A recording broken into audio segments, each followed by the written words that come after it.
Hello guys, আসসালামু আলাইকুম। আপনারা সবাই কেমন আছেন? আশা করি আপনারা সকলে অনেক অনেক বেশি ভালো আছেন।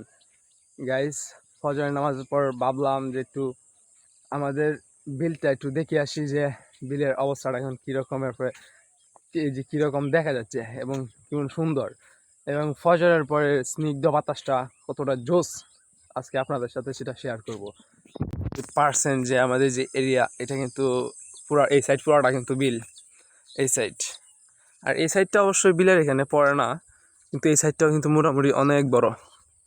এই যে দেখতে পারছেন গাইস, একটা মানুষও কিন্তু নাই, আমি জাস্ট একা। কিন্তু এত পরিমাণ গরম যে কালকে রাত্রে এত পরিমাণ গরম লাগছে, আজকে সকালে হঠাৎ করে উঠে দেখি যে গাইস মনে করেন সব কুয়াশায় ঘিরে রয়েছে।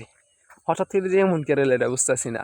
যদি মনে করেন এটা কেউ জেনে থাকেন অবশ্যই কিন্তু আমাদের জানাবেন। আর দেখতে পাচ্ছেন সামনে কিন্তু একটা লোক আসতেছে। আর জোস যাই কোন মনে করেন এখন পরিবেশটা খুব জোস। আর এই যে ওইখানে হইতেছে বিলটা, আমরা মাইজ বিল হইতেছে ওই জায়গাটা। গাইস, ফজরের টাইমে এমন ধরেন বক উড়ার এত জোস লাগে যে গাইস একদম হিসাবের বাইরে, জাস্ট জোস। এই বকগুলার দেখতে, ওই যে দেখতে পাচ্ছেন বকগুলাই যে এখানে কিছু, ওই যে এখানে কিছু, জাস্ট একদম অনেক ভালো লাগতেছে যে বকগুলারে দেখিয়া। ফজরের টাইমে এমন বক প্রায় পাওয়াই যায় না এখন, অনেক দিন যাবত এখন পাওয়াই যায় না। আমার শব্দপূর্ণ এই দিক থেকে গেছে গা।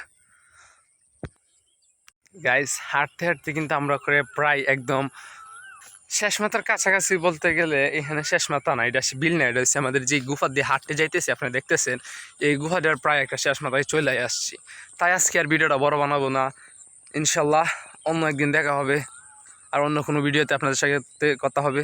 আসসালামু আলাইকুম।